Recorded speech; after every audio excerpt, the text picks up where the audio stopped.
ಮನೆಗೆ ಬಂದು ಒಂದಿನ ಆಗಿಲ್ಲ, ಅಷ್ಟು ಬೇಗ ಕೆಲ್ಸನ? ಅತ್ತೆ ನೀನ್ ಅತ್ತೇರೆ ಅಲ್ಲ ರತ್ನ, ಮದ್ವೆ ಆಗಿ ಒಂದ್ 4 ದಿನನಾದ್ರೂ ನೆಮ್ಮದಿಯಾಗಿರ್ಬೇಕು ಅಂತ ನಿಂಗೆ ಅನ್ಸ್ಲಿಲ್ವಾ? ಬಂದ ದಿನಾನೇ ಕೆಲಸ ಶುರು ಮಾಡ್ಕೊಂಡ್ಬಿಟ್ಯಾ? ಓ, ಇದನ್ನೆಲ್ಲ ನಿಮ್ ಶಿವಣ್ಣ ಹೇಳ್ಕೊಟ್ಟಿದ್ದ?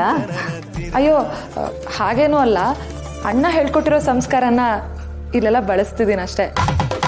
ಅದು ಅಲ್ಲದೆ ಈ ಸಿನಿಮಾದಲ್ಲೆಲ್ಲ ತೋರಿಸ್ತಾರಲ್ಲ, ಮನೆಗೆ ಬಂದಿರೋ ಸೊಸೆ ಒಂದು ವಾರನೋ ಒಂದು ತಿಂಗಳು ಕೆಲಸ ಮಾಡಿದ್ರೆ ಆರಾಮಾಗಿದ್ರೆ ಯಾರಿಗೆ ತಾನೇ ಕೋಪ ಬರಲ್ಲ ಹೇಳಿ? ಆ ಸನ್ನಿವೇಶನೇ ಅವಾಯ್ಡ್ ಮಾಡಿದ್ರೆ ಸಂಸಾರ ಚೆನ್ನಾಗಿ ಸಾಗುತ್ತೆ ತಾನೆ. ನೋಡ್ದ ಅಕ್ಕ, ಎಷ್ಟೆಲ್ಲ ಕಲ್ತ್ಕೊಂಡ್ಬಿಟ್ಟಿದ್ದಾಳೆ. ಎಷ್ಟೇ ಆದ್ರೂ ಪಾಠ ಹೇಳ್ಕೊಡೋಣಲ್ವಾ, ಎಲ್ಲ ಕಲ್ತ್ಕೊಂಡೇ ಬಂದ್ಬಿಟ್ಟಿದ್ದಾಳೆ ಅನ್ಸುತ್ತೆ. ಸರಿ, ಏನೆಲ್ಲ ಕೆಲಸ ಮಾಡ್ತಿದ್ಯಾ? ಮನೆ ಮುಂದೆ ನೀರು ಹಾಕಿ, ರಂಗೋಲಿ ಹಾಕಿ, ತುಳಸಿ ಪೂಜೆ ಮಾಡಿ, ದೇವ್ರ ಪೂಜೆ ಮಾಡಿದೆ. ಇವಾಗ ಕಾಫಿ ಮಾಡೋಣ ಅಂತ ಬಂದೆ. ಅದಕ್ಕೆ ಅಂತ ಮನೇಲಿ ಜನ ಇದಾರಲ್ಲಮ್ಮ. ಅತ್ತೆ, ಮನೆ ಕೆಲ್ಸದವ್ರು ಮನೆಗೋಸ್ಕರ ಕೆಲಸ ಮಾಡೋದಕ್ಕೂ ಮನೆಯವರೇ ಮನೆಯವ್ರಿಗೋಸ್ಕರ ಮಾಡೋದಕ್ಕೂ ವ್ಯತ್ಯಾಸ ಅಲ್ವಾ? ಓಹೋ, ಥೇಟ್ ನಮ್ ಶಿವಣ್ಣ ಮಾತಾಡ್ದಂಗೆ ಮಾತಾಡ್ತಿದ್ಯಾ ನೋಡು. ರತ್ನ, ನಾವು ಬರೀ ನಿನ್ನ ಅತ್ತೆಯರ್ ಮಾತ್ರ ಅಲ್ಲ, ಸೋದರತ್ತೆ ಕೂಡ. ನಾವೆಲ್ಲರೂ ಫ್ರೆಂಡ್ಸ್ ಆಗಿರ್ಬೇಕು ಅಂತ ನಂಗೆ ಆಸೆ ಕಣಮ್ಮ. ನಮ್ಮ ಜೊತೆ ಸ್ವಲ್ಪ ಫ್ರೀ ಆಗಿರ್ಬೇಕಮ್ಮ. ಅದು ಚೆನ್ನಾಗಿ ಗೊತ್ತು ಅತ್ತೆ. ಎಷ್ಟೋ ಜನಕ್ಕೆ 3-4 ಮನೆ ಇದ್ರೂ ಒಬ್ಬರೇ ಅತ್ತೆ ಇರ್ತಾರೆ. ಆದರೆ ನನಗೆ ನೋಡಿ, ಒಂದೇ ಮನೇಲಿ 2 ಅತ್ತೆ ಅಂದರು. ಅತ್ತೆ ಇರಲ್ಲ, ನನ್ನ ಫ್ರೆಂಡ್ಸ್. ಸರಿ, ಇವಾಗ ಇದೇ ಪ್ರೀತಿಲಿ ಎಲ್ಲೆಲ್ಲಿ ಏನೇನಿದೆ ಅಂತ ಹೇಳಿದ್ರೆ ನಿಮ್ಮಿಬ್ಬರಿಗೂ ಸೂಪರ್ ಆಗಿರೋ ಕಾಫಿ ಮಾಡಿಕೊಡ್ತೀನಿ. ನೋಡು, ಆ ಕಡೆ ಡಬ್ಗಳಿದೆಯಲ್ಲ, ಅದರಲ್ಲಿ ಕಾಫಿ ಪುಡಿ, ಸಕ್ಕರೆ, ಟೀ ಪುಡಿ ಎಲ್ಲ ಇದೆ. ಈ ಕಡೆ ಬೇಳೆ. ಚಿಕ್ಕಮ್ಮ, ಒಂದು ನಿಮಿಷ. ನೀವೇನು ಅನ್ಕೊಳ್ಳಿಲ್ಲ ಅಂದರೆ ಇವತ್ತು ರತ್ನಂಗೆಲ್ಲ ನಾನು ತೋರಿಸ್ಕೊಡ್ತೀನಿ. ಓಹೋ, ಏನೋ ಇದು ಪರ್ಶು, ಗಂಡು ಮಕ್ಕಳು ಅಡುಗೆ ಮನೆಗೆ ಕಾಲಿಟ್ರೇನೆ ಪಾಪ ಅಂತಿದ್ದೋನು ಈಗ ನೀನೇ ಅಡುಗೆ ಮನೆಯಲ್ಲಿರೋ ಪದಾರ್ಥನೆಲ್ಲ ಅವಳಿಗೆ ತಿಳಿಸ್ಕೊಡ್ತೀನಿ ಅಂತ ಹೇಳ್ತಿದ್ಯಾ? ಅದೇನಿಲ್ಲ, ರತ್ನ ನನ್ನ ಹೆಂಡ್ರಾಗ ಬಂದೇ ಬರ್ತೇವೆ ಅಂತ ನಂಗೆ ಗೊತ್ತಿತ್ತು. ಅದಕ್ಕೆ ನಮ್ಮ ಮನೆಗೆ ಬಂದಾದ್ಮೇಲೆ ಏನು ತೊಂದರೆ ಆಗಬಾರ್ದು ಅಂತ ಯಾವ್ಯಾವುದು ಎಲ್ಲೆಲ್ಲೈತೆ ಅಂತ ಮೊದಲೇ ನೋಡ್ಕೊಬಿಟ್ಟಿವ್ನಿ. ಇದನ್ನು ನಮ್ಮ ಶಿವನ್ ನೋಡೇ ಕಲ್ತ್ಕೋಬೇಕು ಅನ್ಸಿದ್ದು.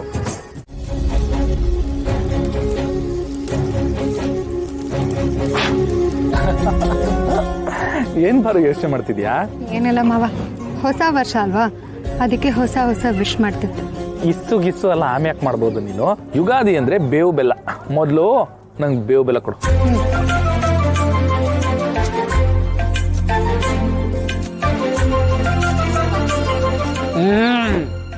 ಇನ್ನೇನ್ ಬಾರು, ಬರೀ ಬೇವು ಕೊಟ್ಟೆ ನೀನು.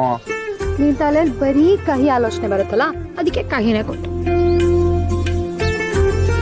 ಆ ಹೆಂಗಸಿನ ಬಗ್ಗೆ ಮಾತಾಡ್ಬಿಟ್ರೆ ಸಾಕು, ಹೇಳು ಕ್ವಾಪ ಬಿಡುತ್ತೆ. ಇದಕ್ಕೆ ಕ್ವಾಪ ಏನ್ ಮಾಡ್ಕೋಬೇಡ. ಗಂಡ ಹೆಂಡ್ರು ಬ್ಯಾರೊಂದು ದೇವಸ್ಥಾನಕ್ಕೆ ಹೋಗೋರೆ. ಹಲೋ, ಸಂಸಾರ ಅಂದ್ರೆ ಎಲ್ಲರೂ ಒಟ್ಟಿಗೆ ಇದ್ದು ಎಲ್ಲಿಗಾದ್ರೂ ಹೋಗುವಾಗ ಎಲ್ಲರೂ ಒಟ್ಟಿಗೆ ಹೋಗೋದು. ಸೆಪರೇಟ್ ಆಗಿ ಹೋಗಿ ಬಂದು ಆಮೇಲೆ ಒಟ್ಟಿಗೆ ಇರೋದಲ್ಲ. ಪಾರು, ನೀ ನಂಗೆ ಕೈ ಕೊಟ್ಟೆ ಅಂತ ನಂಗೇನು ಬೇಜಾರಿಲ್ಲ. ಯಾಕೆ ಹೇಳು? ಯಾಕ? ಎಷ್ಟು ಕೆಜಿ ಇದೆಯಾ ನೀನು? ಹೇಳು, ಎಷ್ಟು ಕೆಜಿ ಇದೆಯಾ? ಅದ್ ಯಾಕೆ ಇವಾಗ? ಇಲ್ಲ ಅಂದ್ರೆ ಒಂದು ಕೆಲಸ ಮಾಡ್ತೀನಿ ಇರು. ಬಾಯ್ಲಿ ಏನ್ ಮಾಡ್ತಿದ್ಯಾ?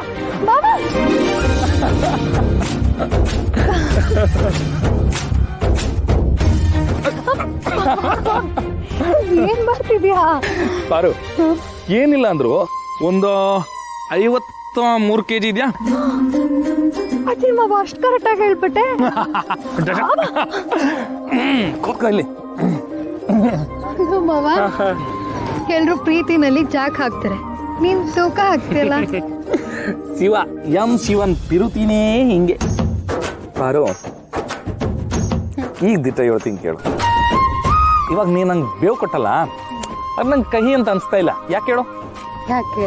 ನನ್ನ ಹತ್ರ 53 ಕೆಜಿ ಬೆಲ್ದಚ್ಚೈತೆ, ಬೆಲ್ದಚ್ಚು.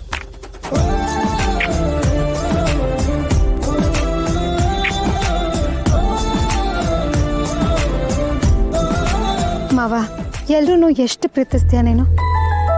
ಆದ್ರೆ ನೀನು ಇಷ್ಟು ದೊಡ್ಡ ಹೃದಯದಲ್ಲಿ ಅತ್ತೆಗೊಂದು ಜಾಗ ಬೇಕೇ ಬೇಕು. ಯಾಕಂದ್ರೆ ನಿನ್ನ 9 ತಿಂಗಳು ತನ್ನ ಗರ್ಭದಲ್ಲಿಟ್ಟಿರೋ ತಾಯಿ ಅವರು, ಇದುವರೆಗೂ ನಿನ್ನ ಎದೆಲಿಟ್ಕೊಂಡಿರೋ ದೇವಿ ಅವರೇ. ನೀನು ಅತ್ತೆ ಒಂದಾಗಲೇಬೇಕು. ಅದೇ ಈ ಯುಗಾದಿಗೆ ನಾನು ನನ್ನ ಅತ್ತೆ ಕೊಡ್ತಿರೋ ಉಡುಗೊರೆ. ತಗೊಳ್ಳಿ ಮಾವೆ. Thank you. ಟೀ ಕುಡ್ದ ಮಗ ಎಷ್ಟೊತ್ತಿಂದ ಓದ್ಕೊತೈತೆ ಅದಕ್ಕೆ ಕಾಪಿ ಕೊಟ್ಟೆನವಾ? ಯಾರು ರಮ್ಯಂಗ? ಅವಳಿಗಾಗ್ಲೇ ಕೊಟ್ಟೆ ಅತ್ತೆ. ಅಲ್ಲ ಕಣವ, ಆ ಮಗ ನಾನು ನೋಡಿದ್ರೇ ಮಾತಾಡಕ್ಕಿಲ್ಲ, ಕಾಪಿ ಕುಡಿದ್ಲಾ? ಅದೇ ಅವತ್ತು ರತ್ನ ನೀವು ಮಾಡಿದ ಅಡ್ಗೆನ ಊಟ ಮಾಡಿದ್ಲಲ್ಲ, ಅದನ್ನ ಹೇಳ್ದೆ. ಶಾಕ್ ಆಗ್ಬಿಟ್ಲು. ಅದಕ್ಕೆ ನಿಮ್ಮ ಅಕ್ಕನೇ ಊಟ ಮಾಡಿರುವಾಗ ನೀನು ಕಾಫಿ ಕುಡ್ದೇ ಇರ್ತೀಯ ಅಂತ ಕೇಳಿದ್ನಾ. 2 ನಿಮಿಷ ಯೋಚನೆ ಮಾಡಿದ್ಲು, ಆಮೇಲೆ ಕುಡಿದ್ಲು. ನನಗೋಸ್ಕರ ಏಟೆಲ್ಲ ಮಾಡ್ತೀಯ ತಾಯಿ ನೀನು. ಅಯ್ಯೋ ಅತ್ತೆ, ನೀವು ನನಗೋಸ್ಕರ 80 kg ವಜ್ರನೇ ಹೆತ್ತಿರುವಾಗ ನಾನು ನಿಮ್ಗೋಸ್ಕರ ನೀವೇ ಹೆತ್ತಿರೋ ಮಾಣಿಕೆಗಳನ್ನ ಕೊಡ್ಸಕ್ಕಾಗಲ್ವಾ? ನಿನ್ನಂತವಳು ಒಬ್ಳಿದ್ರೆ ಸಾಕು, ಒಡ್ದೋಗಿರೋ 2 ಸಂಸಾರನೇ ಮಾತ್ರ ಅಲ್ಲ, ಒಡ್ದೋಗಿರೋ 2 ದೇಶನ ಒಂದು ಮಾಡ್ಬಿಡ್ತೀಯ. ಯಾರು ಹೆಂಗೆ ನನ್ನ ಸೊಸೆ? ಸೊಸೆ ಅನ್ಕೊಂಡ್ರೆ ಮಗಳಿಗಿಂತ ಹೆಚ್ಚಾಗಿ ನೋಡ್ಕೊತಾಳೆ, ಮಗಳು ಅನ್ಕೊಂಡ್ರೆ ತಾಯಿಗಿಂತ ಹೆಚ್ಚು ಪ್ರೀತಿ ಕೊಡ್ತಾಳೆ. ತಾಯಿ ಅನ್ಕೊಂಡ್ರೆ ದೇವತೆಯಾಗಿ ಬಂದು ನಮ್ಮ ಕಷ್ಟಗಳನ್ನೆಲ್ಲ ಪಾರು ಮಾಡ್ತಾಳೆ.